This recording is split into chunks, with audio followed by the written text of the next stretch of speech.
మహాసర్వమా మనసుగా నన్ను మాటలు మందరి ధ్యానము నీ దృష్టికి అంగీకారంగా చేసుకొని నీ కుమారుడు ప్రభును హెచ్చించమని యేసు నామమున వేడుకొంచున్నాం తండ్రి, ఆమేన్.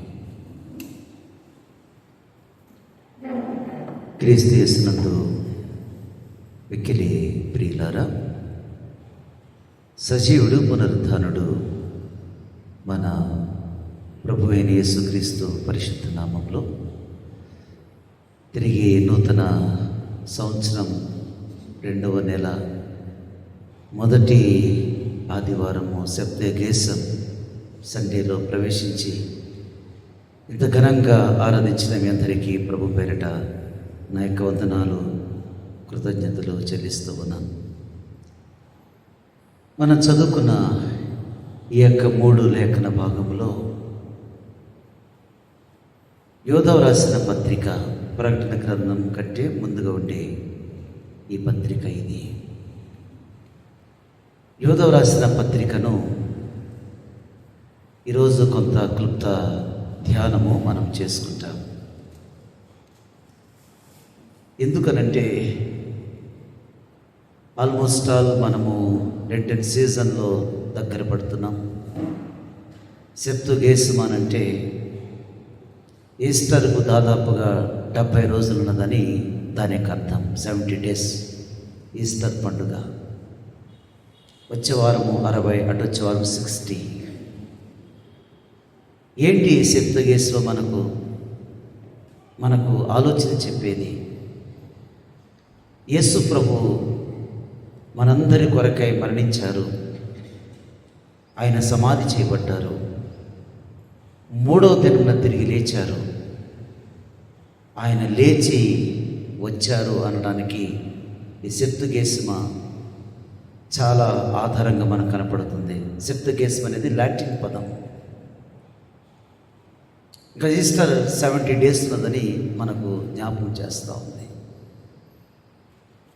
ఏ విధంగా మనము లెంటెన్ సీజన్లో ప్రార్థన పూర్వకంగా ఆధ్యాత్మికంగా ఒక పశ్చాత్తాపము కలిగి విరిగి నలిగిన హృదయంతో ప్రభుని ఏ విధంగా సమీపించాలి, ఏ విధంగా మన దోషాలను ప్రాయశ్చిత్తం చేసుకోవాలి, పునరుద్ధానుడైన ప్రభుని మనం కలుసుకోవాలంటే మన జీవితంలో త్యాగం ఉండాలి, మన జీవితంలో పశ్చాత్తాపం ఉండాలి. మన జీవితంలో అలాంటి మనసున్నప్పుడే ఆ ప్రభును, పునరుద్ధారుడైన ప్రభుని మనం చూడగలుగుతాం. అదే సెప్తుగేసమ. పునరుద్ధారుడైన ప్రభుని అందరూ చూడలేదు, అందరూ కలుసుకోలేకపోయారు. ఎవరైతే సిద్ధపడ్డారు, ఎవరైతే పశ్చాత్తాపడ్డారు, ఎవరైతే ప్రభు కొరకు ఆసక్తి కలిగి ఉన్నారో వారు మాత్రమే ప్రభుని దర్శించుకోగలిగారు. వారి జీవితాలు ఎంతో ధన్యకరమైనవి. అయితే యోధ పత్రిక ఎందుకు తీసుకున్నానంటే, ఆయన తిరిగి మేఘారుడై రాబోతున్నాడని చెప్తున్నాడు యోధ. ఆయన 3వ దినమున తిరిగి లేచాడని మనకు సెప్తుగేసమ మనకు బోధిస్తే, యోధ భక్తులు అంటున్నాడు ఆయన తిరిగి మేఘారుడై రాబోతున్నాడు. ప్రతి నేత్రము ఆయనను చూచును, ఆయన పొడిచిన వారు కూడా ఆయనను చూస్తారు అని ఈ మాటలు తెలియచేయబడుతున్నాయి. మనం ఇప్పుడు పునరుద్ధారణైనటువంటి ప్రభువుని కలుసుకోం, కానీ ఆయన మేఘారుడై ఆయన రాబోతున్నాడు. మేఘారుడై ఆయన తిరిగి రాబోతున్నాడని యోధ చెప్తున్నాడు. ఒక్క పేజీ తిరిగితే ప్రకటన గ్రంథం అక్కడ కూడా అదే మాట ఉంటుంది. ఆయన మేఘారుడై రాబోతున్నాడు అనే మాట ప్రకటన గ్రంథం 1st పేజీలో అదే మాట కనపడుతుంది. ప్రకటన గ్రంథం లాస్ట్ పేజీలో ఇదిగో నేను త్వరగా వచ్చుచున్నాను, ఇదిగో నేను త్వరగా వచ్చుచున్నాను 3 సార్లు యేసు ప్రభు వారు ఆ మాటను పలికారు. నిజమే దేవుని బిడ్డలారా, మన జీవితంలో భక్తి శ్రద్ధలతో వినయముతో మన జీవితాలను పరిశుద్ధపరచుకోకపోతే మన ప్రభుని చూడలేం. ఈ భౌతికమైన ఆరాధనల వలన ప్రభువులకు నడిపించలేవు, కానీ నిజమైనటువంటి మనస్సు కలిగి పశ్చాత్తాపం ఉన్నప్పుడే ఆయనను దర్శించడానికి ఎంతో మన భక్తి జీవితం మేలుకొలుపు ఉంటుందని జ్ఞాపకం చేస్తున్నాడు. యోధా రాసిన పత్రిక. ఆయన తన కొరకు పరిచయం చేసుకున్నాడు. యేసుక్రీస్తు దాసులను యాకోబు సహోదరుడైన యూదా అని అంటున్నాడు. యూదా స్వయాన యేసు ప్రభు యొక్క తమ్ముడు, యాకోబు కూడా యేసు ప్రభు తమ్ముడు. ఒకే తల్లి గర్భములో ఉద్భవించిన వారు వీరు. అయితే ఇక్కడ యాకోబును నా సహోదరుడు అంటున్నాడు, కానీ యేసు ప్రభును మాత్రం దాసులను, యేసుక్రీస్తు దాసులను, యేసుక్రీస్తుకు నేను ఒక బానిసనని చెప్పుకుంటున్నాడు. సహజంగా ఏం చెప్పుకుంటాం? ఆయన మా అన్నయ్య అండి, ఆయన మావాడండి, ఇష్టానుసారంగా మాట్లాడుతూ ఉంటాం మనం. కానీ చెప్పడం లేదు. ఎంత గౌరవంగా, ఎంత భక్తి శ్రద్ధలతో యేసుక్రీస్తు దాసులను, ఆయనకు బానిసను అని తన గురించి పరిచయం చేసుకుంటున్నాడు. యోధా క్రొత్త నిబంధన గ్రంథంలో ముగ్గురు ఉన్నారు. యేసును అప్పగించిన యోధా, అపొస్తలుల కార్యములో మనకు యోధా కనపడతాడు, ఇతడు ఒక యోధా కనపడతాడు. బైబిల్లో ఫస్ట్ యోధా ఎవరనంటే యాకోబు కుమారుల్లో మూడోవాడు యోధా. ఆ యొక్క యోధ కనపడతాడు. లాస్ట్ మెన్షన్ ఇక్కడ యోధ కనపడతాడు. యోధాలు చాలామంది ఉన్నారు, యాకోబులు కూడా చాలామంది ఉన్నారు. ఇలాంటి యోధ మనకిచ్చే గొప్ప సందేశం. అసలు యోధా పత్రిక ఎందుకు రాశాడనంటే, తాను చెప్పుకున్నాడు 3వ వచనం, ప్రియులారా మనందరికీ కలిగాడు రక్షణ గురించి మీకు వ్రాయాలని విశేష ఆసక్తి గల ప్రయత్నం చేశాను. అసలు నా రైటింగ్స్ ఏంటి అని అంటే, రక్షణ గురించి చెప్పాలి అని అనుకుంటున్నాను అని అన్నాడు. కానీ పరిశుద్ధాత్ముడు ఆయనను ఆటంకపరిచి, రక్షణ అనే సబ్జెక్ట్ కాదు, లాస్ట్ డేస్లో అబద్ధ బోధకుల గురించి, మత భ్రష్టత్వం గురించి ఏం జరగబోతుందో అవి రాయమని పరిశుద్ధాత్ముడు నాకు సూచించాడు అని చెప్తున్నాను. పరిశుద్ధాత్ముడు సూచించిన ప్రకారంగా లాస్ట్ డేస్లో ఎలాంటి పరిస్థితులు సంఘానికి, సమాజానికి జరగబోతున్నాయి అనే దానికంటే మనకు ఏం జరగబోతున్నాయి అనేది చాలా దృష్టాంతాలు తీసుకొచ్చాడు. ఈ పత్రికను ఒక వజ్రం లాంటి పత్రిక అన్నారు. వజ్రం, ప్రతి వర్డ్ చాలా అమూల్యమైనది. వజ్రం లాంటి మాటలంటివి. అంత అద్భుతమైనటువంటి పత్రిక. కేవలము 25 వచనాలు ఉన్నాయి. న్యూ టెస్ట్మెంట్లో ఒకే అధ్యాయం కలిగినటువంటి 3 ఉన్నాయి. ఒకటి ఫిలెమోను రాసిన పత్రిక, యోహాను రాసిన 2వ పత్రిక, యోహాను రాసిన 3వ పత్రిక, యోధా పత్రిక. ఒకే ఒక అధ్యాయం. ఒక అధ్యాయం అనేది దీని పత్రిక అన్నారు. 16 అధ్యాయాలు అయినా కానీ దాని ఒక పత్రిక అన్నారు. అంటే అన్ని అధ్యాయాలకు ఇది సరిపోయే పత్రికగా మనము గమనించాలి. ఏంటి ఆయన ఉద్దేశం? సంఘానికి ఏమి అలర్ట్ ఇవ్వబోతున్నాడు, ఏం చెప్పబోతున్నాడు అనే మాట. యోధా పత్రికలో 3 సార్లు ప్రియులారా అని అంటాడు. 3వ వచనం, 20వ వచనం ప్రియులారా అని అంటాడు. 17వ వచనం అయితే ప్రియులారా, ఒక కాషన్ ఇవ్వబోతున్నాడు. ప్రియులారా, అయితే ప్రియులారా, ప్రియులారా ఎందుకంటున్నాడు ఈ మాట? సంఘానికి ఒక కాషన్, ఒక హెచ్చరిక. జాగ్రత్త, జాగ్రత్త ప్రియులారా, మీరైతే జాగ్రత్త, ప్రియులారా మీరు జాగ్రత్తగా ఉండండి అని చెప్పి ఎంతగా దేవుని సంఘాన్ని ఉద్దేశించి మాట్లాడుతున్నాడు. ఈ సత్యాలను స్పష్టంగా ఆయన వ్రాస్తూ ఉన్నాడు. నిజమే. ఎందుకనంటే మనం కూడా ప్రభువు రాబోతున్నాడు. సప్తగేస్మా మనము అది ఆచరిస్తే అసలు ప్రభు రాబోతున్నాడు.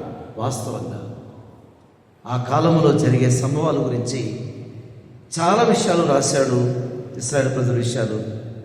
అందులో ముఖ్యంగా 11వ వచనం రాస్తున్నాడు, అయ్యో వారికి శ్రమ, వారు కయ్యని మార్గమును నడిచిరి, బహుమానం పొందవలని బిలాము నడిచిన తప్పు త్రవలో ఆతురముగా పరిగెత్తిరి, కోరాహు చేసినట్టు తిరస్కారము చేసిరి అన్నాడు. పాత నిబంధన గ్రంథంలో 3 ఎగ్జాంపుల్స్ ఇచ్చాడు. కయీను నడుచుకున్నట్టుగా నడుచుకున్నారు. ఎందుకు యోధా పత్రికలో ఈ మాట చెప్తున్నాడు? కయ్యను ఎక్కడ వాడనండి? ఎక్కడో ఆది కాండము సృష్టి తర్వాత వాళ్ళ తల్లిదండ్రులు ఏదైనా తోట నుంచి వచ్చిన తర్వాత ఉన్నటువంటి కుటుంబం ఇది. అప్పటి కుటుంబం ఇది. అప్పటి కుటుంబము ఎండింగ్లో కయ్యను గురించి చెప్తున్నాడు. కయ్యను మార్గం, కయ్యను మార్గం. కయ్యను మార్గం ఎలాంటిదనంటే, కయ్యను రాంగ్ వర్షిప్ చేశాడని చెప్తున్నాడు. నిజమైన ఆరాధన ఉన్నది, అసత్యమైన ఆరాధన ఉన్నది. ట్రూ వర్షిప్ ఉన్నది, రాంగ్ వర్షిప్ ఉన్నది. ప్రియులారా, ఈ లాస్ట్ డేస్లో రాంగ్ వర్షిప్ రాబోతుంది. దేవుడు అంగీకరింపని ఆరాధన రాబోతుంది. దేవుడు కోరుకునేటువంటి ఆరాధన రాబోతుంది. యేసు ప్రభువారు సమరస్థితితో చెప్పారు, నా తండ్రి కోరుకున్నది ఆత్మతోనూ సత్యముతోనూ ఆరాధించాలి. తండ్రి కోరుకున్నది ఆరాధన, తండ్రి కోరని ఆరాధన కయ్యను ఆరాధన, కయ్యను ఆరాధన. గమనించారా? నేటి కాలంలో ప్రజెంట్ ఇదే నడుస్తుంది. రాంగ్ వర్షిప్, తప్పుడు ఆరాధన చేస్తున్నారని చెప్పి యువతను తప్పుదారి పట్టిస్తున్నారని. జనరల్గా యూత్కి ఏం కావాలి? అట్రాక్షన్స్ కావాలి, షోస్ కావాలి. దానికి వారు బాగా అట్రాక్ట్ అవుతున్నారు. ముందుగానే 2000 సంవత్సరాల ముందుగానే యోధా చెప్పాడు, జాగ్రత్త, యూత్ అంతా కూడా రాంగ్ వర్షిప్లోకి వెళుతున్నారు. దేవుడు అంగీకరించిన వర్షిప్, హేబేల్ వర్షిప్, దేవుడు అంగీకరించిన వర్షిప్. తన తొలిచూలు శ్రేష్టమైన వాటిని, క్రొవ్విన వాటిని, ఆరాధనలో శ్రేష్టత ఉండాలి, ఆరాధనలో తొలిచూలు ఉండాలి, ఆరాధనలో క్రొవ్విన వాటిని ఉండాలి. హేబేలు ఆరాధన అంగీకరించిన ఆరాధన, కయ్యను ఆరాధన అంగీకరింపబడని ఆరాధనని చెప్తూ ఉన్నాడు. దేవుడు రాంగ్ వర్షిప్ని సరిచేస్తూ ఉన్నాడు. లెక్క చేయటం లేదండి, లెక్క చేయటం లేదండి. కయ్యను నీకు కోపమేలా? నువ్వెందుకు చిన్నపుచ్చుకుంటున్నావు? దేవుడు ఎంత ప్రయత్నం చేసినా ఆ రాంగ్ వర్షిప్ నుంచి కయ్యను బయటికి రాలేకపోతున్నాడు. చాలామంది అంటున్నారు, ఈ రాంగ్ వర్షిప్ గురించి చాలామంది పెద్ద పెద్ద బైబిల్ భక్తులు చెప్తా ఉన్నారు. మేము వినమంటున్నారు. ఆనాడు కయ్యను దేవుని మాట వినలేదండి. వీళ్ళు మన మాట వింటారా చెప్పండి?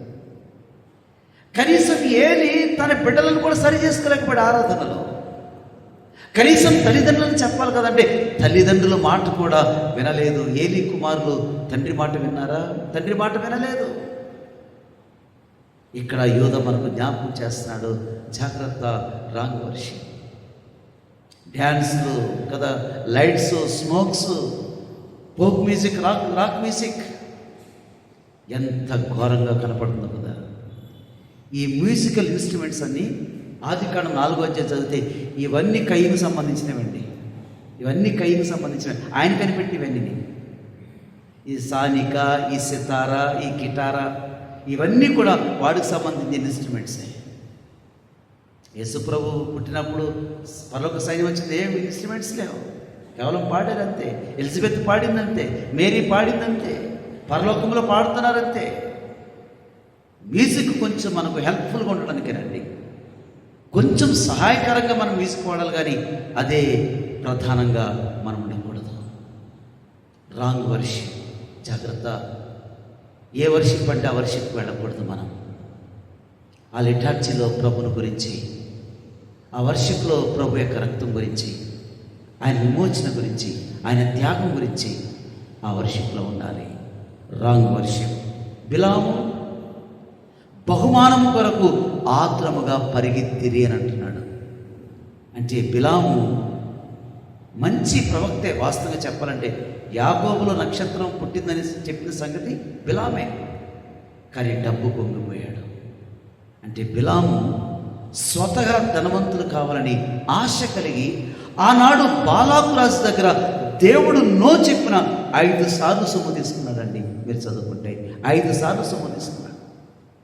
దేవుడు నో చెప్పాడు, తీసుకోవద్దు, నో వద్దు అని చెప్పిన కేవలం డబ్బు కొరకు బిలాము బోధ, రాంగ్ టీచింగ్, రాంగ్ ప్రీచింగ్, ముఖస్తుతి చేయటం, మనకు అనుకూలంగా మాట్లాడటం, మనం మెప్పించడం, ఆ బోధ చేసి సొంతంగా వారు ధనవంతులు కావాలని ప్రయత్నం చేస్తున్నారు. ఈ కాలంలో ఎవరు అడిగినా కానీ ధనవంతులు అంటే పాస్టర్లే కదండి ధనవంతులు అంటున్నారు. ధనవంతులు ఎవరున్నారంటే ఇండియాలో ఇదిగిదిగా పల్ల వాళ్ళు ధనవంతులు అని చెప్తున్నారు. కారణం ఏంటంటే ధనవంతులు కావాలని కోరిక, ఆశ కలిగిన వారు బిలాము లాంటి వారు బిలాములు చేశారు లోకంలోకి, కేవలం డబ్బు కొరకే. నేటి కాలంలో కేవలం శాలరీ కొరకు కాదు, ఇంకా పై డబ్బు కొరకు, ఆస్తుల కొరకు, వాటి కొరకు, వీటి కొరకు. దేవుడిచ్చే ఆ కొద్ది శాలరీతో తృప్తి లేదు, దేవుడిచ్చిన వాటి ద్వారా తృప్తి కలగటం లేదు, డబ్బు మీద ఆశ. బిలాము బోధ ఎక్కువైపోయింది. మధ్య ఒక చర్చికి వెళ్ళారు, మెయిన్లైన్ చర్చికి. ఏదో పాస్టర్ గారు శాలరీ మాట్లాడుతూ, ఆయన శాలరీతో పని ఏంటండి, బోల్డ్ అంతా అని అన్నారు. చూశారు, దానికి ఆయనకి ఏం పని ఉందంటున్నారు. జాగ్రత్త, బిలాము బోధ ఎంత ఘోరమైనది. కోరాహును జ్ఞాపకం చేసుకున్నాడు. కోరాహు ఏంటంటే దేవుడు ఏర్పరిచిన నాయకత్వం మీద తిరుగుబాటు చేసేతనం. దేవుడు మోషేను అహరోనును ఏర్పాటు చేసుకున్నాడు, అది దేవుడిచ్చిన నాయకత్వము. ఆయన నాయకత్వం మీద కన్నుపడింది కోరాహుకి. ఈ కోరాహు అనేవాడు ఉండకుండా దాతాము అభిరామును కలుపుతూ ఉన్నాడు. వాళ్ళే చేయాలా, మనం చేయలేమని చెప్పి ఈ మైండ్ కెలకడం బట్టి 250 మంది కోరాహు చుట్టూ చేరిపోయారు. రోజుకి బ్రెయిన్ వాష్ చేస్తూ ఉన్నాడు. వాళ్ళే చేయాలా, మనం ఎందుకు చేయకూడదని. ఒక్కడికి వచ్చింది ఆలోచన, ఇద్దరిని పెట్టుకున్నాడు. ఆ ఇద్దరు కలిసి 250 మెంబర్స్ని కలిపేశారు. దేవుడు వారిని సజీవులు ఉండగానే భూమి నెరవేర్చి వారిని మృంగేసిందండి. అంటే సంఘములో డివిజన్స్ తీసుకురావటం, సంఘములో అశాంతిని తీసుకురావటం, సంఘములో ఇబ్బందులు గురి చేయటం, నెమ్మదిగా సాగుతున్న సంఘములో ఎన్నో భయంకరమైన పరిస్థితులు. ఇప్పుడు సంఘం మన ఏఎల్సి కోర్టు ఆధ్వర్యంలో నడుస్తూ ఉంది. జడ్జి గారు ఏది చెప్తే అది జరుగుతూ ఉంది. సంఘాల పరిస్థితులు ఉన్నాయి. ఇప్పుడు సంఘాలు పూర్తయ్యే వరకు పోలీసు బయట పహార కాస్తూ ఉన్నారు. పోలీసులు వశమైపోయింది, జడ్జెస్ వశమైపోయింది. కారణం డివిజన్, ఏదో రకంగా డివిజన్ తీసుకురావాలి. ప్రియులారా, కాషన్ ఇస్తూ ఉన్నాడు, అలర్ట్ ఇస్తూ ఉన్నాడు, జాగ్రత్త ఉండండి. సంఘంలోనికి కోరహు లాంటి వాళ్ళు వచ్చేసారు, సంఘంలోనికి బిలాము లాంటి వాళ్ళు వచ్చేసారు, సంఘంలోనికి కయ్యూరు లాంటి వాళ్ళు వచ్చేసారు. అంటే క్రైస్తవ సంఘంలో నేను చెప్పేది, ఆయన చెప్పింది సార్వత్రిక సంఘాన్ని గురించి చెప్తున్నాడు. ఇలాంటి వారు బయలుదేరిపోయారు. జాగ్రత్తగా ఉండండి అని చెప్తున్నాడు. అయితే యేసు ప్రభువును మనం కలుసుకోవాలంటే ఈ కడవరి దినాల్లో యోధా రాసిన పత్రిక మీరు ఇంటికి చదివితే మీకు ఆశ్చర్యం కలుగుతుందండి. అంటే ఎన్ని విషయాలు ఇందులో ఉన్నాయా అనేది మనకు అర్థమవుతుంది.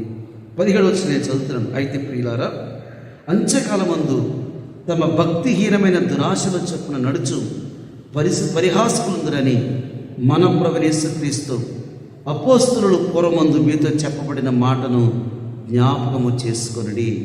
పాతవే జ్ఞాపకం చేసుకుంటున్నాడు. ఇలాంటి వాళ్ళు ఉంటారని చెప్పాను. అట్టివారు ప్రకృతి సంబంధులను ఆత్మలేని వారేంటి భేదములో కలగచేయించున్నారు. భేదములు ఏ సంఘానికి వెళ్తుంటే భేదము స్టార్ట్ అయిపోయింది. ఎక్కడికి వెళ్ళే భేదం. అయితే ప్రియులారా, మీరు అట్లా భేదములతో ఉండొద్దు. మీరు ప్రభు రాకడ సమీపంగా ఉంది. ఆయన మేఘారూఢై రాబోతున్నాడు. ఆయన వచ్చినప్పుడు మీరు ఎత్తబడాలి అని అంటే మన ఆశయం ఏంటండి? మనం ఏదో 2 days చేసుకుని క్రిస్మస్ చేసుకోవడం కాదు. ప్రభు రాబోతున్నాడు. వచ్చినప్పుడు మనం ఎత్తబడుతున్నామా? వచ్చినప్పుడు మనం ప్రభుని కలుసుకుంటున్నామా? ప్రభుని కలుసుకోవడానికే కదా ఈ భక్తి జీవితం. భక్తిహీనత ఉంటే ప్రభుని మనం కలుసుకోలేం. దురాశలో ఉంటే మనం ప్రభుని కలుసుకోలేం, విడిచిపెట్టబడతాం. కాబట్టి ప్రియులారా, మీరైతే ఇలాంటి వాటి మీద జాగ్రత్త కలిగి ఉండండి అని చెప్పి 7 విషయాలు ఇక్కడ దైవజనుడైన యూదా సంఘానికి, సమాజానికి ఇచ్చాడు. అంటే ఇక్కడ ఏం చెప్తున్నాడంటే, 7 మీటింగ్స్ గురించి చెప్పాడండి. 7 రకాల మీటింగ్స్. ఆ మీటింగ్స్కి మీరు అటెండ్ కావాలి అని చెప్తున్నాడు. ఒక్క 7 మీటింగ్లు నేను మీకు చెప్పి క్లుప్తంగా నా వాక్యాన్ని ముగిస్తాను. ఈ చివరి దినాలలో మనం అటెండ్ చేయవలసినవి ఏమున్నాయి అని అంటే, first meeting Bible meeting. Bible meeting ఇక్కడ చెప్పాడు. ఇక్కడ చూద్దాం. ప్రియులారా, మీరు విశ్వసించు అతి పరిశుద్ధమైన దాని మీద మిమ్మల్ని మీరు కట్టుకొనొచ్చు. అతి పరిశుద్ధమైన దాని మీద మిమ్మల్ని మీరు ఏంటి అతి పరిశుద్ధం? బైబిల్ అతి పరిశుద్ధం అంటే ఏంటి? శక్తిగల పరిశుద్ధ లేఖన భాగములని తిమోతికి రాసిన పత్రిక 3వ అధ్యాయము 15వ వచనం. శక్తిగల పరిశుద్ధ లేఖనముల మీద మీ జీవితాలను కట్టుకోండి. బైబిల్ మీటింగ్స్ ఉండాలి. ఇంటిలో బైబిల్ గురించి మాట్లాడుకోవాలి. బైబిల్ మీటింగ్స్ పెట్టుకోవాలి. డిస్కషన్స్ చేసుకోవాలి. సంఘంలో పెట్టుకోవాలి. మనం కూడుకున్నప్పుడు బైబిల్ గురించి మాట్లాడుకోవాలి. బైబిల్ మీటింగ్స్ ఉండాలి. వాక్య కూడికలు ఉండాలి. అతి పరిశుద్ధమైన వాటి మీద మీరు కట్టుకోవాలి. దేవుని వాక్యం మీద మీరు కట్టుకోవాలని అంటున్నాను. దేవుని వాక్యం మీద మీరు కట్టుకోవాలి. చూసారా, యేసు ప్రభువారు ఆయన రాబోతున్నాడు. వేవేల దూతలతో ఆయన రాబోతున్నాడు. ఆయనను కలుసుకోవాలనంటే సంఘం అంతా కూడా కుటుంబంలో బైబిల్ మీటింగ్స్ అటెండ్ అవ్వాలి, హాజరవ్వాలి. అది మనకు ముఖ్యం. ఈ రోజున వాక్య కూడికి వెళ్ళాము, బైబిల్ సెమినార్స్ లేవు, బైబిల్ స్టడీ లేదు. సాధ్యమైనంత మటుకు ఇంట్లో బైబిల్ స్టడీ ఏర్పాటు చేసుకోండి. లేదా మనకు అవకాశం లేదు కాబట్టి మిడిల్లో కనీసం గృహాలు పెట్టుకుని కనీసం బైబిల్ స్టడీ పెట్టుకుంటే దాని మీద మనం కట్టుకోవాలి. యేసు ప్రభువారు కొండ మీద ప్రసంగం చెప్తూ మత్తయి రాసిన సువార్త 7వ అధ్యాయము 24వ వచనంలో యేసు ప్రభు అన్నారు, కాబట్టి ఎవడైనను ఈ నా మాటలు విని వాటి చొప్పున చేయి ప్రతివాడు అన్నాడు. గమనించండి, ఎవడైనను ఈ నా మాటలు విని వాటి చొప్పున చేయి ప్రతివాడు. 2 ఇల్లు చెప్పాడండి. ఒకటి బండ మీద కట్టబడిన ఇల్లు, ఇసుక మీద కట్టబడిన ఇల్లు. 2 హౌసెస్ గురించి చెప్పాడు. ఈ నా మాటలు విని, నా మాటలు విన్న తర్వాత దేని మీద కట్టుకుంటున్నాను ఈ జీవితాన్ని గురించి చెప్తూ 2 కుటుంబాలు చెప్పాడు. ఇసుక మీద కట్టబడిన ఇల్లు. ఇసుక మీద కట్టబడిన ఇల్లు అంటే దేని తెలుసండి? అద్భుతాల మీద, సూచక్రియల మీద, స్వప్నాల మీద, దర్శనాల మీద, కళల ద్వారా ఎన్నడూ కూడా స్పిరిచువల్ లైఫ్ కట్టుకోకూడదు. జీవితం కట్టుకోవాలంటే దేవుని వాక్యం మీద కట్టుకోవాలి. అవి అద్భుతాల ద్వారా, కళల ద్వారా, దర్శనాల ద్వారా నేటి కాలంలో విశ్వాసులు దేని మీద కడుతున్నారంటే అద్భుతాల ద్వారా, స్వస్థతల ద్వారా, కళల ద్వారా, స్వప్నాల ద్వారా జీవితాన్ని కట్టకూడదు. ఒక సంఘం ఉందంటే సంఘాన్ని దేవుని వాక్యం ద్వారా కట్టబడాలి. దేవుని వాక్యం ద్వారా కట్టబడినప్పుడు వరదలు వచ్చేను, వాన కురిసేను, అది ఎంత స్ట్రాంగ్గా ఉందనంటే దాని పాటు గొప్పదని చెప్పలేదు, దీని పాటు గొప్పదని చెప్పాడు. నిజమే దేవుని బిడ్డలారా, ఏ కుటుంబం అయితే, ఏ సంఘం అయితే దేవుని వాక్యం మీద కట్టబడుతుందో వాళ్ళు స్ట్రాంగ్గా ఉంటారని యేసు ప్రభువారు మనకు తెలియజేశారు. కాబట్టి బైబిల్ మీటింగ్స్, అందుకే దేవుని వాక్యాన్ని బాగా వినాలండి. ఇప్పుడు శాటన్ ఏం చేశాడో తెలుసండి? వాక్యం వినకుండా చూచేటట్టు చేస్తున్నాడు అనమాట. అంటే పాస్టర్ డ్యాన్స్ చేస్తున్నాడా, అద్భుతాలు చేస్తున్నాడా, అది చూపిస్తున్నారు తప్ప దేవుని వాక్యానికి చెవిని ఉంటుంది. వాక్యం చెప్పడం లేదు. ఓన్లీ మిరాకిల్ పేర్చు ప్రజలను సత్యం నుంచి అసత్యం వైపు మండిస్తున్నారు. కాబట్టి Bible meetings very very important. అది జరిపించుకోవాలి. ఈ నా మాటలు విని ధనవంతుడు లాజరు గురించి ప్రభు చెప్పారు. ధనవంతుడు బాగా విలాసవంతం, బాగా డబ్బు ఉంది, సుఖపడ్డాడు. తర్వాత తన ముందు లాజరు పెట్టాడు. కొంచెం మార్పు చెందుతాడేమో. ధనవంతుడు లాజరు చనిపోయినప్పుడు ముందు లాజరు చనిపోయాడు. ఎందుకు దేవుడు తీసుకున్నాడనంటే కనీసం లాజరు చనిపోయిన తర్వాత బుద్ధి కలుగుతేమని. ఓకే, ఎందుకంటే అతడు ధనం అనుకుంటున్నాడు కదా, ఈ ధనం పరలోక రాజ్యం తీసుకెళ్ళదు అని చెప్పి ముందుగా లాజరు చనిపోయాడు. అప్పుడైనా కానీ అతనికి ఆలోచన రాలేదు. వాడు గుర్తుపెట్టుకోండి, ఒక మాట చెప్తున్నాను, డబ్బు భూలోకంలో ఏ తలుపులైనా తెరుస్తుంది. బాగా పెట్టుకోండి, డబ్బు భూలోకంలో ఏ తలుపుైనా తెరుస్తుంది. కానీ డబ్బు పరలోకపు తలుపును తెరవలేదు. గుర్తుపెట్టుకోండి, డబ్బు పరలోక తలుపును తెరవలేదు, అది అసాధ్యం. ధనవంతుడితో చెప్తున్నాడు, నీ డబ్బుతో పరలోకపు తలుపు తెరవలేవు కాబట్టి లాసను పెట్టాడు, దరిద్రుని పెట్టాడు. ఆయన తన జీవితంలో మార్పు రాలేదు. చనిపోయాడు. చనిపోయిన వెంటనే రెప్పపాటు మరి కన్ను తెరవాలి కదండి. కన్ను తెరిచేసరికి పాతాళంలో బాధలు పడుతున్నాడు, వేదన పడుతున్నాడు. అర్థం కావటం లేదు. తండ్రి అబ్రహామా, నాకు ఆహారం లేదు, నీళ్లు లేవు, వేదన పడుతున్నాను, ఇదేంటి అన్నప్పుడు, సారీ బ్రదర్, నేనేం చేయలేను. దేవుడు నీకు డబ్బిచ్చి చూశాడు, పరీక్షించాడు, పరీక్షించాడు, నువ్వు విరమిగావు. ఇప్పుడు ఏదైనా కానీ మనకి డబ్బు ఇస్తాడండి, పరీక్షిస్తాడు, ఉద్యోగం ఇస్తాడు, పరీక్షిస్తాడండి, శాలరీ ఇస్తాడు, మంచి శాలరీ పరీక్షిస్తాడండి, మంచి మార్కులు ఇస్తాడు, పరీక్షిస్తాడు. విరమిగితే ప్రమాదమే. ఏదైనా ఇచ్చాడంటే అది నిన్ను పరీక్షించడానికి గుర్తుపెట్టుకోవాలి. మనకి ఏది ఇచ్చినా పరీక్షించడానికి ఇస్తాడు. ఏది ఇచ్చినా పరీక్షించాడు, కానీ అతని జీవితంలో మార్పు రాలేదు. మార్పు ఎక్కడొచ్చిందంటే పాతాళంకి వెళ్ళిన తర్వాత మార్పు వచ్చింది. అప్పుడు అన్నాడు, అయితే అబ్రహమా, నాకు 5 సహోదరులు ఉన్నారు, ఈ లాజరును పంపు. నా సహోదరు ఇక్కడ రాకుండా లాజరును పంపితే వాళ్ళు నమ్ముకుంటారు, ఇక్కడికి రారని. ఓ మాట చెప్తానండి, మనకు కొంత పిచ్చి ఆలోచనలు ఉంటాయి. లాజరు బ్రతికి నమ్ముతాడని. అసలు యేసు ప్రభు బ్రతికించిన లాజరున్నాడు కదండి బేతనీలో. లాజరుని 4వ రోజున బ్రతికించాడు దేవుడు. ఎవడైనా నమ్మాడండి? అసలు ఒక్కడైనా నమ్మాడా? మనం అనుకుంటాం, నమ్మితే లీక్స్ వస్తే నమ్మేస్తారు అందరు. నో, జరగదు. అది అట్లా జరగదు. లాజరుని తీరా బ్రతికిస్తే ఒక్కడు నమ్మలేదండి. నమ్మలేదు సరికదా, లాజరును చంప ప్రయత్నించిరి, యేసును చంప ప్రయత్నించిరి, లాజరును చంప ప్రయత్నించినది లోకం చేసేది. ఒక్కడు నమ్మలేదు. దేవుని బిడ్డలారా గమనించండి, ఈ లాజరు పంపితే ఎవడు నమ్ముతాడయ్యా? భూమి మీద మోషే ప్రవక్తలు ఉన్నారు, వాళ్ళ మాట వినాలి. యేసు ప్రభు అన్నారు ఇక్కడ, వారి మాట వినాలన్నాడు. మోషే ప్రవక్తలు అంటే పాత నిబంధన గ్రంథం ఉంది. ఆ పాత నిబంధన చదువుకుంటే వీళ్ళు ఇక్కడికి రారు, నీ సహోదరులు, పాత నిబంధన చదువుకోమను అని చెప్పాడు. ఇక్కడ ఎందుకు చెప్తున్నానంటే ఈ మాట, అక్కడ మోషే ప్రవక్తలు వారు మాట వినాలి. మాట వినాలంటే ఏం కావాలి? మనకి చెవి కావాలండి. ఏదని వినాలంటే చెవి కావాలి. అందుకని ఇప్పుడు కూడా దేవుని వాక్యానికి చెవిని బాగా ఇవ్వాలండి. ఎంతగా చెవిని వినిపిస్తే అంతగా మన జీవితం ఉన్నతంగా ఉంటుంది. చెవి దేనికి ఇచ్చాడు అనుకున్నారు తెలుసా? చెవి ద్వారా దేవుని వాక్యం వినడానికే. చెవిని మనం వినాలి, చెవితను వినాలి. ఆ కాలంలో నుండి ఆదిమ సంఘం కానీ 16-17 శతాబ్దాల్లో చెవి ద్వారా వాక్యం వినాలి కాబట్టి చెవిని డెకరేట్ చేసుకునేవారు కాదండి. చెవిని బంగారంతో కప్పేసేవారు కాదు. ఏదో పెట్టుకునేవారు, లేకపోతే చిన్నదే పెట్టుకునేవారు అంతే. గుర్తుపెట్టుకోండి, చెవి నిండా బంగారం పెట్టుకుంటే బంగారం మన వాక్యం వినిస్తుందా? ఎవడు లాగేసుకుంటాడో గొలుసు కదా, ఎవడు పీకేస్తాడో, ఇదే ఉంటుంది ఇక చర్చలో కూర్చుని.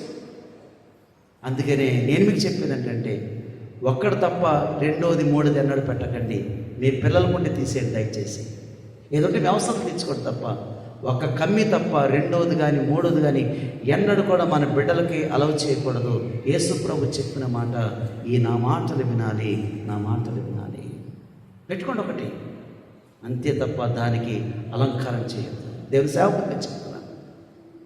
కాబట్టి బైబిల్ మీటింగ్లోనే మనకు అర్థమవుతుందండి వాట్ ఈస్ వాట్ అనేది.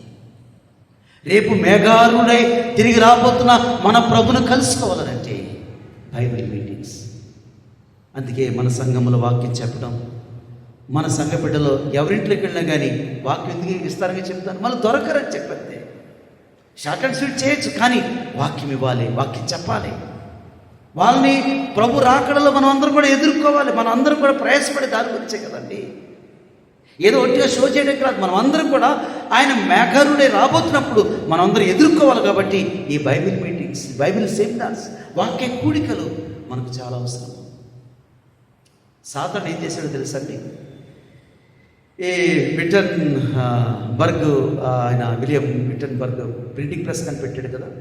1617 ఆ టైంలో బైబిల్ ప్రింట్ అయినప్పుడు సాతాను ఎంత కుయుక్తిపరుడంటే అదే ప్రింటింగ్ ప్రెస్ మీద నవలలు ప్రింట్ అయినాయండి 16th-17th సెంచరీ. ఈ షేక్స్పియర్ నవలలు ఎప్పుడైతే అప్పటివరకు బైబిల్ చదివేవారు, ఎప్పుడైతే నవలు ప్రింట్ అయ్యాయో బైబిల్ పక్క పెట్టేసి నవలు చదవడం మొదలుపెట్టారు. ఆ టైంలో ప్రతి ఒక్కరి దగ్గర నవలు ఉండేవి. లైబ్రరీకి నవలు తెచ్చుకునేవాడు. నేను కూడా నవలు తెచ్చుకునేవాడిని. నవలు అంత ఇంట్రెస్ట్గా ఉండేది. గమనించారా? 16th-17th ఆ సెంచరీస్లో సువార్త ప్రాబ్లం అయిపోయింది. సువార్త బాగా చెప్పినప్పుడు సాధన ఏం చేశాడు తెలుసా? స్పోర్ట్స్ తీసుకొచ్చాడు. సేమ్ సైమల్టేనియస్గా. వాడంతా కుయుక్తిపడ్డ చూడండి.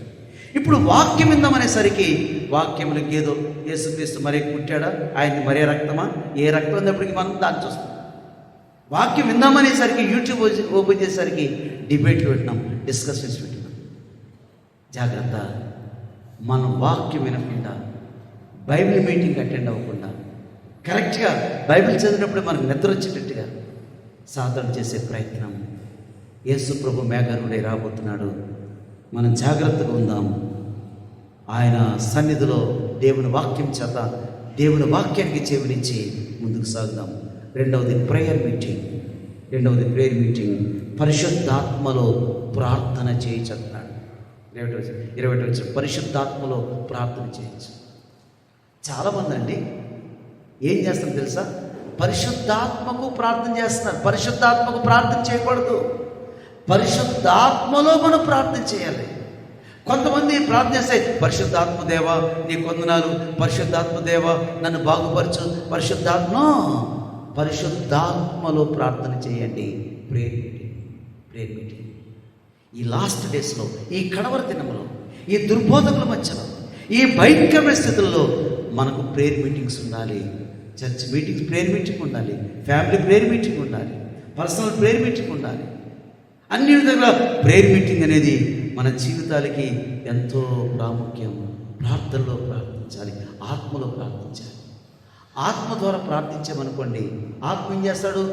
దేవుని చిత్తములో ఎలా ప్రార్థించాలో నేర్పుతాడు. పరిశుద్ధాత్మలో ప్రార్థన చేయడం అంటే మనము దేవుని సన్నిధిలో దేవుని చిత్తము ఎలాంటిదో ఆత్మ మనకిచ్చి ఆత్మ ద్వారా ప్రార్థించినప్పుడు దేవుని చిత్తం బట్టి మనం ప్రార్థన చేస్తాం. అప్పుడు దేవుని చిత్తాన్ని మనం ప్రార్థన అడుగుతాం.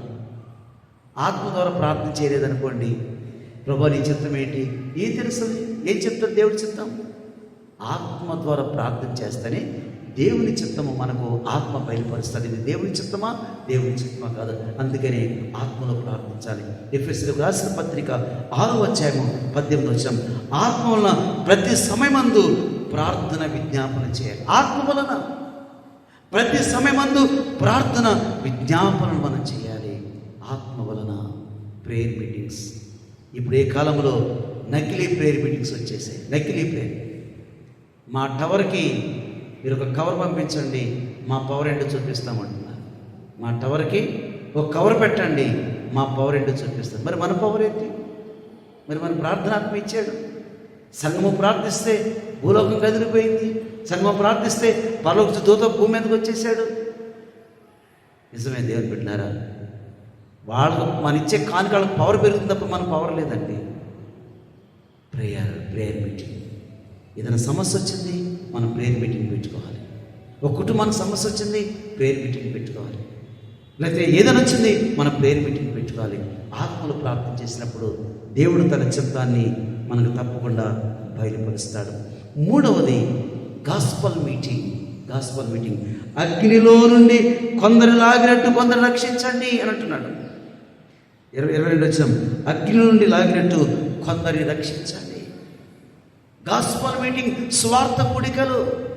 ఎందుకనంటే అగ్ని నుంచి లాగాలి. ఎందుకంటే నెక్స్ట్ పేజీ ప్రకటన గ్రంథం రాబోతుంది. కాబట్టి జాగ్రత్త. అగ్ని నుంచి కొందరిని బలవంతంగా లాగండి. అగ్ని నుంచి లాగాలని అంటే ఖచ్చితంగా మనం ఏం చెప్పాలంటే సువార్త చెప్పాలి. ఇప్పుడు సువార్తకి నకిలీ సువార్త వచ్చింది. సువార్త సభలు కాదు, ఇప్పుడు సువార్త స్వస్థత మహాసభలు, సువార్త ఆశీర్వాద పండుగలు. అంటే శాటన్ ఎప్పటికప్పుడే నకిలీ తీసుకొచ్చేసాడు. సువార్త అంటే దానికి ఏది కలపకూడదు. ఇది సువార్త ప్రారంభం. యేసు ప్రభు యొక్క సువార్త, అపోస్తలుల యొక్క సువార్త. సువార్తలో శ్వాస ఉన్నది. సువార్త చెప్పాలి. అగ్ని నుంచి కొందరి లాగినట్టుగా బలవంతంగా లాగండి. ఒక్క పేజీ తిప్పామా ప్రకటన గ్రంథం రాబోతుంది. అగ్ని అనేది మొట్టమొదటిగా బైబిల్లో ఎక్కడ మెన్షన్ చేయబడిందంటే ఆది కాండము 3వ అధ్యాయము 24 first mention in the Bible. అక్కడే అగ్ని జ్వాలలు దేవుడు పెట్టాడు. ఆదాము అవ్వలు తిరిగి ఏదైనా తోటలకు వెళ్లకుండా లాస్ట్ మెన్షన్ ప్రకటన గ్రంథం 20వ అధ్యాయము 15 ఎవని పేరైనను జీవ గ్రంథంలో వ్రాయబడినట్టు కనపడినలా వాడిని అగ్నిగుండములో పడవేయబడును. చూసారండి, ఫస్ట్ పేజీలో పెట్టాడు, లాస్ట్ బుక్లో పెట్టాడు అగ్ని. అందుకని అగ్ని నుంచి కొందరిని లాగాలి. యేసు ప్రభు ఒక మాట అన్నారు, పాతాళములో పండ్లు కొరుకుట ఏడ్చుట అని చెప్పారు. పండ్లు కొరుకుట ఏడ్చుట. ఇక్కడ మనం జ్ఞాపకం చేసుకోవాలి. ఎందుకు పండ్లు కొరుకుట అని యేసు ప్రభు చెప్పారనంటే, ఎందుకు పండ్లు కొరుకుతున్నారనంటే, ఇప్పుడు నేనున్నాను, నా ప్రక్కన నైబర్ ఉన్నాడు, లేకపోతే నా ప్రక్కన రిలేటివ్ మా కజిన్ ఉన్నాడు. ఎప్పుడైనా కానీ ఈ సురేష్ పాస్టర్ గారు మా సంఘం గొప్పది, వాక్యం గొప్పది అన్నాడు తప్ప, ఎప్పుడైనా కానీ సువార్త చెప్పి నన్ను బలవంతంగా లాగుంటే నాకు శిక్ష పడేది కాదని చెప్పి నన్ను చూసి పండ్లు కొరుకుతాడు. అది పండ్లు కొరుకుట. ఇతను స్వార్థం చూసుకున్నాడు, ఇతను భక్తి చూసుకున్నాడు తప్ప ఒక దెబ్బ కొట్టో ఒక తిట్టో నన్ను బలవంతంగా అగ్నిలోంచి లాగుంటే నాకు నీ యొక్క నరక శిక్ష నాకు తప్పేది కదా. ఈ నరక శిక్షకు కారణము ఇదిగో ఆ పాస్టరే. అందుకనే వాడు నన్ను చూసి నరకలోంచి పళ్ళు కొరుకుతా ఉన్నాడు. అందుకనే అగ్నిలోంచి లాగినట్టుగా కొందరిని బలవంతంగా లాగండి, కుటుంబ సభ్యులను లాగండి, ఫ్రెండ్స్ లాగండి. సాధ్యమైనంత మట్టుకు గాస్పల్ మీటింగ్ సువార్త ద్వారా అగ్ని నుంచి బయటకు రాగాలి. ఎందుకంటే మేఘారుడై తిరిగి ప్రభు రాబోతున్నాడు. ఆయన వస్తూ ఉన్నాడు. రక్షణ పొందమని చెప్పాలి, మార్గన్స్ పొందమని చెప్పాలి, యేసు ప్రభుని ఒప్పుకోమని చెప్పాలి. లేకుంటే భయంకరమైన పరిస్థితి సంభవించబోతుంది. అగ్ని నుంచి లాగినట్టుగా కొందరిని లాగండి అని యేసు ప్రభు చెప్పాడు. 4వది వర్షిప్ మీటింగ్, ఆరాధన కూడిక.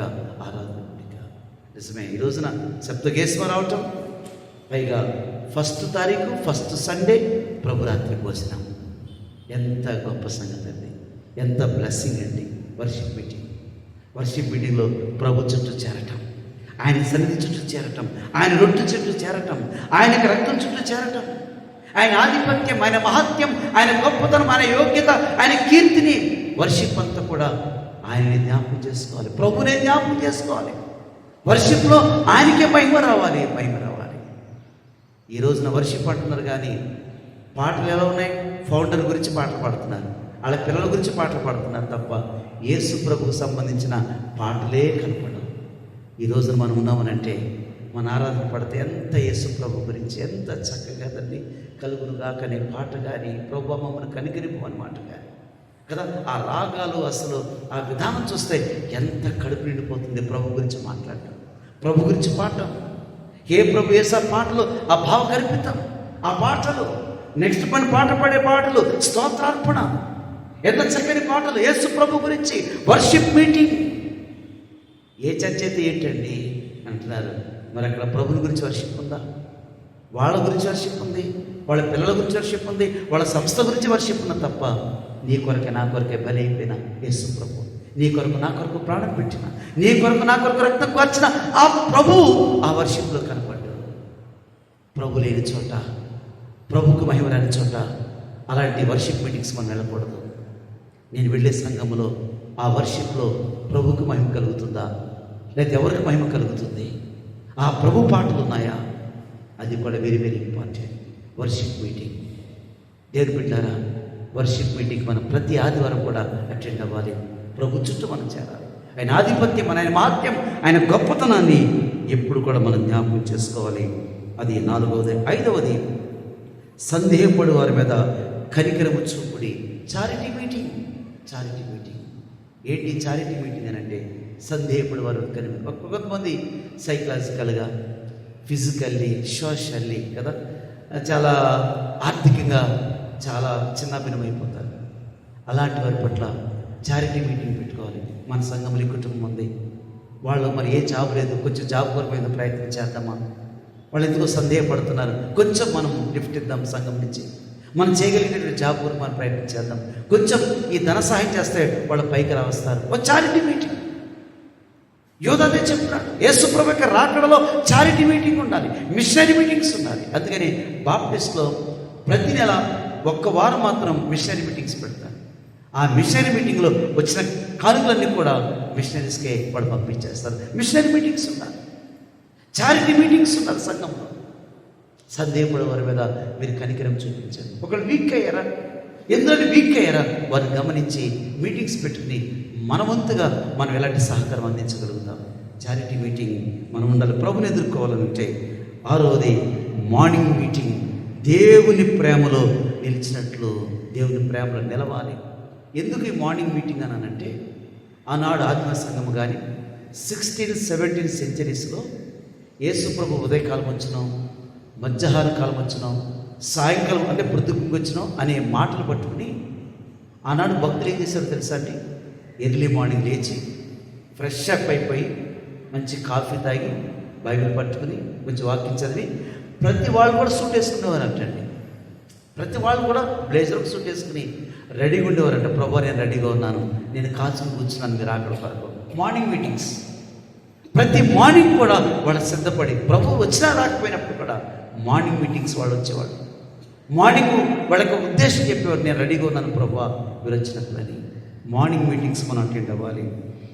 ఏడవది ఎటర్నల్ మీటింగ్. రేపు నిత్యత్వంలో ఒక మీటింగ్ జరగబోతుంది. ఆర్భాటముతో, దేవుని బోరతో, ప్రధాన శబ్దంతో ప్రభు పరలోకం నుంచి ఆయన మధ్యాకాశానికి దిగి రాబోతున్నాడు. ఆయన పరలోకం నుంచి మధ్యాకాశం దిగి రాబోతున్నాడు. Eternal meeting. ఎటర్నల్ మీటింగ్లో మనం కలుసుకోవాలంటే బైబిల్ మీటింగ్లో ఉండాలి, ప్రేయర్ మీటింగ్లో ఉండాలి, గాస్పల్ మీటింగ్లో ఉండాలి, వర్షిప్ మీటింగ్లో ఉండాలి, చారిటీ మీటింగ్లో ఉండాలి, మార్నింగ్ మీటింగ్లో ఉండాలి. అప్పుడే మనం ఎటర్నల్ మీటింగ్లో మనం కలుసుకుంటాం. ప్రభువును అందరూ కలుసుకోబోతున్నాం. ఇది కడవరి దినం, ఇది కడవరి దినాలు. ఒక్కసారి ఈ మాట చెప్తాను మీకు. యోహాను రాసిన మొదటి పత్రిక 2వ అధ్యాయము 18వ వచనం చదువుతున్నాను వినండి. యోహాను ఏం చెప్తున్నాడు? చిన్నపిల్లలారా, ఇది కడవరి గడియ. చూడండి, ఇది కడవరి గడియ. క్రీస్తు విరోధి వచ్చినని వింటిది కదా, ఇప్పుడును అనేకులైన క్రీస్తు విరోధులు బయలుదేరి ఉన్నారు. చూడండి, అనేకులు బయలుదేరారు. ఇది కడవరి గడియ అని దీని చేత తెలుసుకొనిచున్నాము. వారు మనలో నుండి బయలు వెళ్ళేది కానీ వారు మన సంబంధులు కారు అని అన్నాడు. ఏమండి, అబద్ధ బోధకులు వీళ్ళందరూ ఎక్కడి నుంచి బయలుదేరి? బయట నుంచి కాదండి, మనలో నుంచే బయలుదేరారు. బయలుదేరిపోయారు, వచ్చేసారు. వాళ్ళు మన సంబంధులు కాదు. ఎంత భయంకరంగా బయలుదేరిపోయారు చూడండి. వాక్యానికి లేదు, వీళ్ళందరూ ప్రాస్పర్టీ స్పీకర్స్ కోకులుగా బయలుదేరిపోయారు. వాళ్ళు మన సంబంధులు కాదు. చిన్నపిల్లలారా, ఇది కడవరి గడియ, జాగ్రత్తగా ఉండండి. రేపు మనం ఎత్తబడుతున్నాం. ప్రభు రాబోతున్నాడు. ఎటర్నల్ మీటింగ్లో మనం అందరం కలుసుకుంటున్నాం. ఈ మీటింగ్లో అందరూ ఉన్నాం, కానీ రేపు ఎటర్నల్ మీటింగ్లో మనం ప్రభుతో ఉంటామా? 6 విషయాల్లో మనం జాగ్రత్తగా ఉంటేనే ఎటర్నల్ మీటింగ్లో మన ప్రభుతో కలుసుకుంటాం, మన వీళ్ళు కలుసుకుంటాం, అందరూ కలుసుకుంటాం. యుగయుగాలు మనం ప్రభుతో ఉంటాం. ఉదయకాల మందు ప్రభు భోజనానికి సమీపిస్తూ ఉన్నాం. ప్రభుని జ్ఞాపకం చేసుకుంటున్నాం. ప్రభు వచ్చిన రోజున ప్రభు భోజనం ఆగిపోతుంది. పరలోకంలో ప్రభుతో 7 ఏళ్ల విందులో మనం ప్రవేశించబోతున్నాం. ఇక్కడ ఉన్నంత వరకు కూడా ఈ యొక్క విందులో మనం ఉంటే రేపు పరలోక విందులో ఉంటాం. ఆ విందులోకి వచ్చిన నీవు నేను ఎంత ధన్యదం, ఎంత భాగ్యం. కాబట్టి ప్రభు యొక్క త్యాగాన్ని, ఆయన కృపలను, ఆయన ప్రేమలను, ఆయన చేసిన ఆ గొప్ప త్యాగాన్ని జ్ఞాపకం చేసుకుంటూ వినయ మనసుతో ప్రభు చుట్టూ చేరి ఆయన కనపడదాం. అలా ఉండుటకు పరిశుద్ధాత్మ దేవుడు అట్టి కృప, అట్టి సహాయము సమృద్ధిగా మనకు అనుగ్రహించుగాక. ఒక్క నిమిషం వచ్చాడు. ఒక్క నిమిషం.